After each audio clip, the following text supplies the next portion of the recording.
Very good evening to you. I'm Lisa Broom with the CBC Evening News. In our top story tonight, Barbados's economic situation will not stop the country from investing in its young people. That's the word from Minister of Education Ronald Jones. He was speaking during the announcement of the 6 winners of the National Development Foundation Scholarship and the winner of the Commonwealth Scholarship. This year's awards will allow the recipients to pursue degrees in areas such as animal science, music, and clinical neuropsychiatry. Minister Jones says the investment should be a long-term benefit to the country. The basic point I'm making here is that the state still invests in its citizens because the state then needs its citizens to invest in it by your practice, by what you do in your country. And you all are among the young persons who don't get yourselves involved in any trouble unless you see academics and studying as trouble. Sometimes it can be troubling, but it is not trouble. Troubling from the point of view that it's hard work, it's tough work, but once you give the effort, once you give the time, once you give the commitment, you are going to be successful. The scholarship winners will be spread across the United Kingdom, Canada, and New Zealand. The Education Minister says with the state spending over $200,000 on some of the recipients, it's important for them to be ambassadors of Barbados, not only based on their behavior, but also on the quality of their work. And those who have never studied overseas can sometimes encounter distractions, different culture, different races, or different peoples. The cultural space might be more diverse than the cultural space of Barbados. There's so much more that you can do, but that can also become a distraction to what is really your core idea, your core vision, and that is to excel, and that is to study. Despite a generally consistent performance in its exams, the Caribbean Examinations Council is concerned that the number of children writing the exams at the secondary school level is falling off. Registrar Glenroy Cumberbatch says 92% of students earned grades 1 through 5 in the Cape this year, compared with 90% in 2016. He says in the most popular Cape subjects, Caribbean Studies and Communication Studies, 98% of students earned passing grades in the last 2 years. And this was up from 97% who passed both subjects in the same period in 2016. Now, Mr. Cumberbatch says it's at the secondary school level where there is some worry. He told CBC News about 64% of students earned grades 1 through 3 in CSEC this and last year. The worrying concern, though, in some instances, is that the numbers of those who are writing CSEC, that number is going down.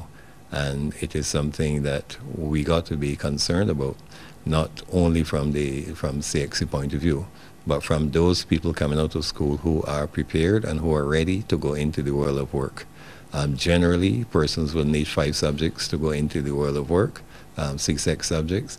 And if we are not producing enough persons to go into the world of work, then they might end up in a case of unemployment. Well, Mr. Cumberbatch says schools and students should get full results on Friday. A small earthquake occurred northeast of Barbados in the wee hours of this morning.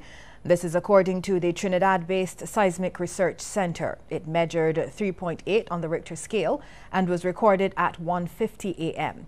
It was located at latitude 14.06 degrees north and longitude 58.70 degrees west at a depth of 10 kilometers. The center said it also affected St. Lucia and Martinique. Well, Barbados' reputation as a tourist destination where people understand the true meaning of hospitality also makes it a preferred place for international recruiters looking for industry workers. That was highlighted during the latest recruitment drive for a major cruise line. Kent Jerson has that story. More than 80 people ranging in age from 21 to 53 turned out for this recruitment drive. The job opportunities they were seeking to take up were in the areas of restaurant and bar, storekeeping, and housekeeping. This was facilitated by local firm Trinity Recruitment Services for the Apollo Group, a company that provides services to a number of cruise ships. The actual interviews were conducted by Apollo Group's senior manager, Ivan Mosquera. He says Barbados' history as a destination of choice makes it ideal for recruiting, and that is supported by his company's experience with the people they have previously hired. So far, they have worked out well, pretty good, and that's why we keep coming. We do believe that Barbados has a history and hospitality. You have a lot of tourists coming, so we also want to tap into that kind of employees that you have, and that's what we're looking for. We're looking for those individuals that are customer service oriented, that they wanted to learn, they want to grow. He adds that contrary to what some people believe, a cruise ship job could be a long-term employment opportunity. But it offers a career opportunity. It's based on the individual. If you really focus on your job, you really learn, you really wanted to further yourself, you're going to have that opportunity. It's going to come. It's not going to be immediate, but it's going to come. The CEO and founder of Trinity Recruitment Services is Judine Scantleberry. She says her agency gives the job seekers a good idea of what working on a cruise ship is like. Ship life is not for everybody. You're away from family and friends for long periods of time, and not everyone is able to cope and adapt to ship life. So we try to take them through a process where they fully understand what they're getting involved in, what the life is all about, and then we present them to the recruitment managers that come from the companies. Some of the applicants spoke to CBC about their ambitions and expectations. I want to further my career. I'm good at what I do, housekeeping, so I just don't want to try it out. So every day is a new challenge, a new experience. This is something that I definitely wanted from a young age, but I just was a bit skeptical. But now I'm ready to go there. The applicants who are successful will start their careers on a cruise ship in a few months. Kent Jerson, CBC News. Thanks, Kent. Well, preparations for CariFesta 13 are well within budget. This assurance from Culture Minister Stephen Lashley, who says less than half of the $6 million allocated has been spent so far. To date, we have spent about $2.5 million, but we intend to remain within budget. There are a number of other activities, of course, as the festival, gets started and so on, that would come in terms of expenditure. But we have budgeted $6 million, and we intend to keep our expenditure within that level. Minister Lashley was speaking during the final update on plans for the regional festival, which is set to begin on Thursday. He's also reported that thousands of Barbadians have been securing their free tickets for the opening ceremony on Friday. What I believe this shows is that there's a very high level of interest in CariFesta. And we've seen that in terms of persons who want to be there from the beginning, the opening ceremony. And already we have disseminated about 9,000 tickets have been collected by individuals, companies, and social groups. So we expect that Kensington Oval should be full, and we are very excited about that response. And we hope that that response also will be similar throughout the 10-day event, and that all of our events will be fully subscribed.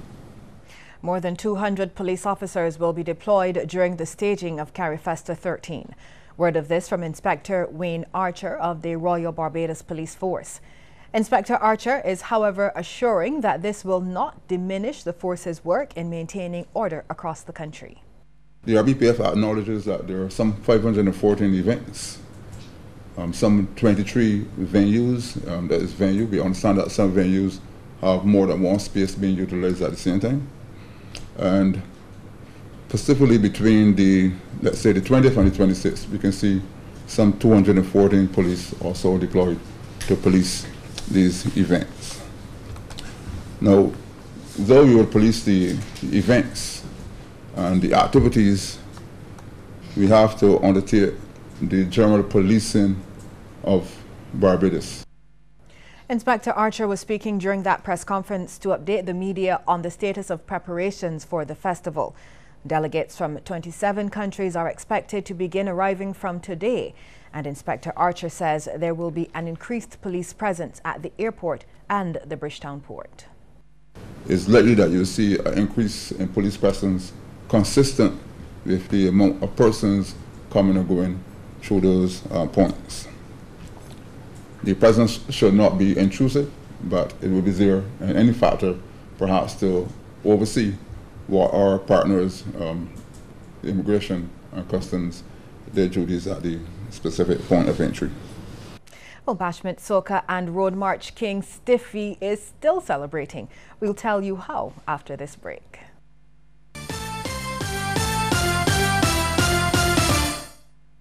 We listened to what you had to say and tore up the old rules because losing what you paid for is just wrong. Now lost data and talk are a thing of the past.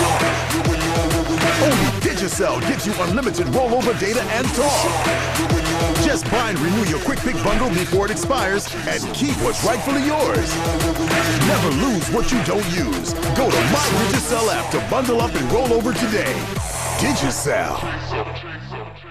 Enjoy the delicious fruity taste of La Fruta, fruit ice cream on a stick for just $2 VAT inclusive. Get your mango, guava, and coconut flavors. Now $1 less while stocks last. It's a big summer holiday special. La Fruta fruit ice cream, now only $2. Available at participating outlets island-wide. Byco Mobilers and the Byco Direct Outlet on Harbor Road. It's all about Carifesta 2017! Peoples, it's the Caribbean Comedy Explosion, Saturday, August 26th at the Cigar Feet Sober Gymnasium. I am Ram. And I am Cole. And together we are Ram and Cole. August 26th, we want you to be there for the Caribbean Comedy Explosion. It's happening right there at the Wildy Gymnasium. Correct. All the islands will be represented from Barbados, Guyana, Trinidad, Jamaica, all the islands. Right after Carifesta. And let me tell you, when you come to Caribbean Comedy Explosion and you don't have a good time, we are going to guarantee you your money back. What? Well, not us. Them. They will give you your money back, right? Yeah. Anyway, Day and Nothing Light or Rum and Coke. August 26th, be there. Caribbean Comedy Explosion. Saturday, August 26th, Cigar Feet Sober Gymnasium. Peoples, get your tickets from official box offices only.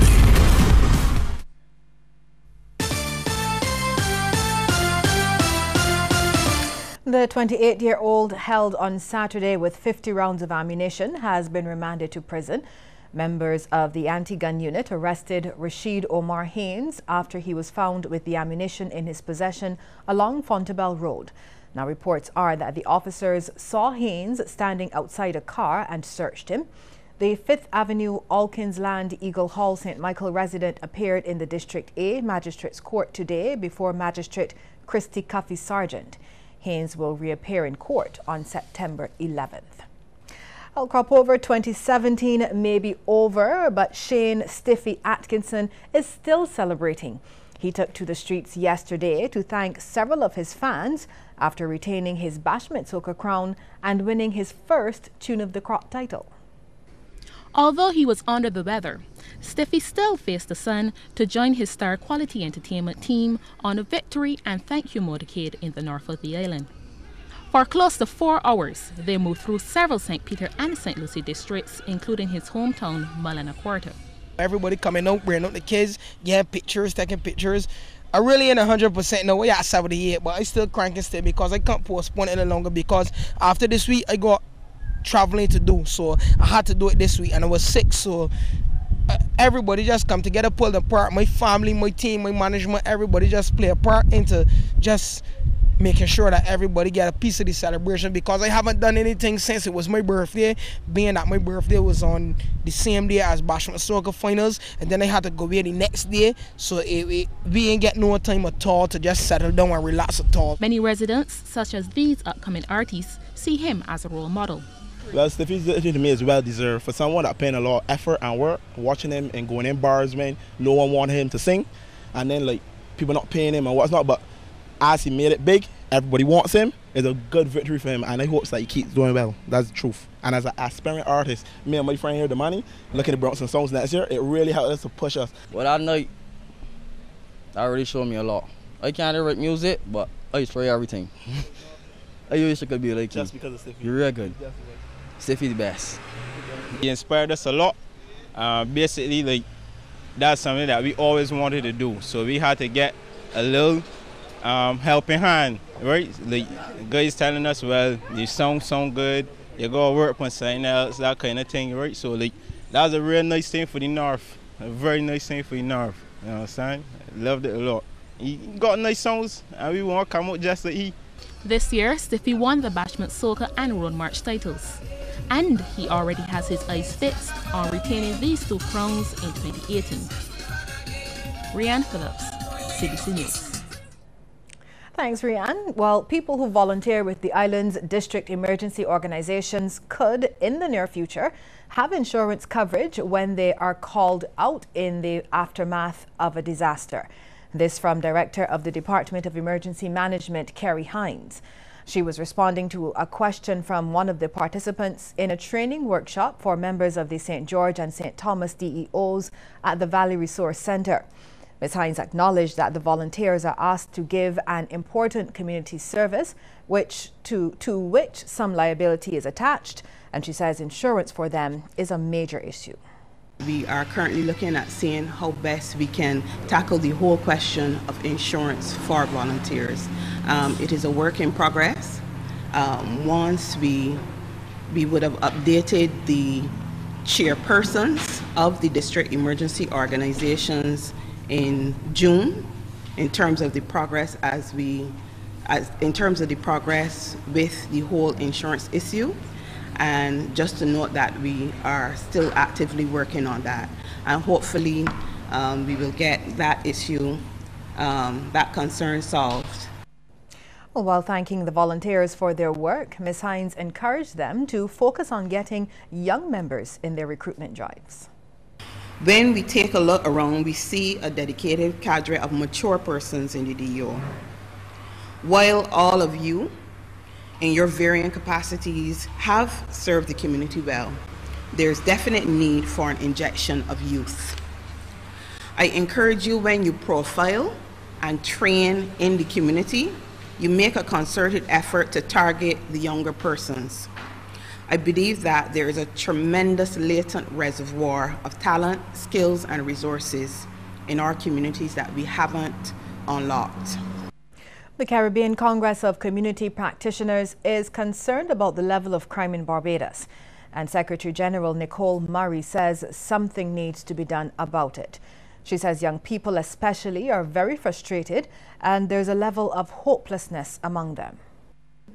I did a mentorship session with some girls last year, and one girl said, "Ma'am, what career? What? I don't want no career." People going to school and studying, getting degrees, and then they can't find no work. I look good. I can go in the club and dance. I make money. It's not a crime. I don't plan to get no career. Ms. Murray was speaking to CBC News ahead of the organization's 3rd annual conference, which comes off in St. Vincent on Saturday. She says through her community work, she's seeing levels of poverty across the island that were last seen back in the 70s. Dollars haven't been able to stretch as far as they were when things were really blossoming and grooming in our communities. There was a point at which families could say we had a pit toilet. We had to light candles at night. We had to all 4 and 5 sleep in one bed. It was normal. Then we got to a place where people were living much more comfortably. That level of comfort is decreasing simply because, one, a lot of people didn't have money to maintain their homes, so a lot of the homes have fallen into dilapidated state. Then we also see that some people lost their jobs, some may have had jobs, retired or whatever, and slowly have been sliding backward and not necessarily forward. While some other families are doing very well, and we can't say all of Bajans are suffering because that is not true. We'll take a break here and come back with stories from across the region. Secure your future, be financially strong. Since 1983, we have been there for you. A smart range of products, great tax benefits. We're the solution to your hopes and your dreams. The Barbados Workers Union Cooperative Credit Union. The Barbados Workers Union Cooperative Credit Union. Humble beginnings to smart loans, smart savings. Save smart and borrow smarter. That's the move for me. Stability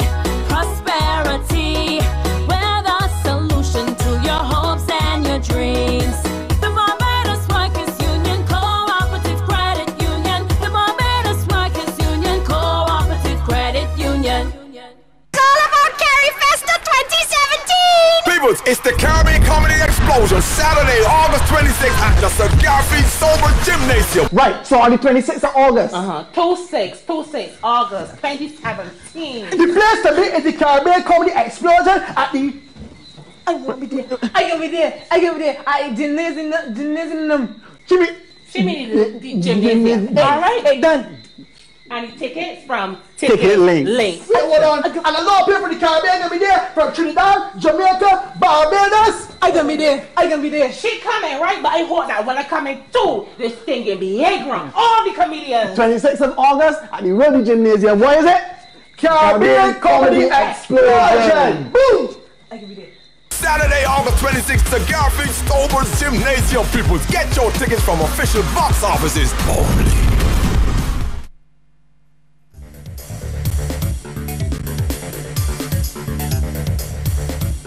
We begin in Jamaica. Member of Parliament for St. Mary Southeast, Dr. Winston Green, has died. Dr. Green collapsed and died shortly after 5 this morning after he reportedly fell ill. He was rushed to hospital where he was pronounced dead. Dr. Green, a dentist by profession, entered the political scene in 2016 as a representative of the main opposition People's National Party in the general election. At least 15% of the roughly 500 patients tested monthly at the Kingston Public Hospital in Jamaica are diagnosed with glaucoma, and experts say the rate is worrying. Head of the ophthalmology department, Dr. Angela Mattis, says the number was revealed by an ongoing study being undertaken by the department. Glaucoma is a condition that causes damage to the eye's optic nerve and gets worse over time. Without treatment, it can lead to permanent blindness. The study, which started at the end of last year, is being done with the aim of having official data regarding the number of people in Jamaica with the disease. A reputable regional agricultural mind says renewed investment in Guyana's sugar industry can return it to a state of profitability. More in this report. All hope is not lost for Guyana's sugar industry because there is a chance for it to stay alive and return to days of glory. This is according to President of the West Indies Agricultural Economics Conference 2017, Dr. Carlisle Pemberton. I think it would be quite a disappointment for the rest of the region if Guyana's sugar industry were to close. I think all efforts should be made to keep that industry and to maybe expand it. Dr. Carlisle Pemberton speaking exclusively with Nightly News on Thursday. He stated that from a recent visit to the Blairmont Sugar Estate in Berbice, it was garnered from discussions with the management there that more investment is necessary for the survival of sugar operations in Guyana. It seems as though there was a little bit of underinvestment in the industry over the last few years, which may have been one of the reasons for the decline. Now, once we were able to invest more into the industry from revenues from other sources, one will be able to improve the profitability and so on, and maybe bring the industry back. Dr. Pemberton lamented that the decline of the sugar industry and even its demise in other countries in the West Indies do not sit well with authorities in the agricultural arena, and that it is hoped that in Guyana there is renewed investment. Particularly in agronomic research, trying to find a technological breakthrough to allow the industry to have some resurgence. Commercial banks operating in Haiti have been warned that they face heavy fines if they flout new regulations regarding the invoicing of credit card transactions. The Bank of the Republic of Haiti, in a circular to the banks and credit card companies, noted that cards issued in Haiti must be paid for exclusively in the local currency, the gourd, regardless of where the transaction took place. The central bank said that as of December 1st, the invoicing of transactions carried out in Haiti and abroad by a card issued inside of Haiti is exclusively in gourd. Caribbean American legislators have strongly denounced the hate and violence that engulfed the city of Charlottesville, Virginia. This after white nationalists and counter-protesters clashed in what has been described as one of the bloodiest fights to date over the removal of Confederate monuments across the southern United States. Congresswoman Yvette D. Clarke says she could not fathom in the 17th year of the 20th century to watch hatred and violence unleashed on peaceful protesters in a peaceful American city. She said the hatred and violence ranked among the lowest of the lows of Donald Trump's presidency. Well, straight ahead, we'll give you a peek into the world of sports. But first, here's a tip from Cooperators General Insurance. This tip of the day is brought to you by Cooperators General Insurance Company Limited. Insurance the way you want it to be. Trying to use the ATM during daytime hours. If you must use an ATM at night, take someone with you. This ATM safety tip is brought to you in association with the Royal Barbados Police Force.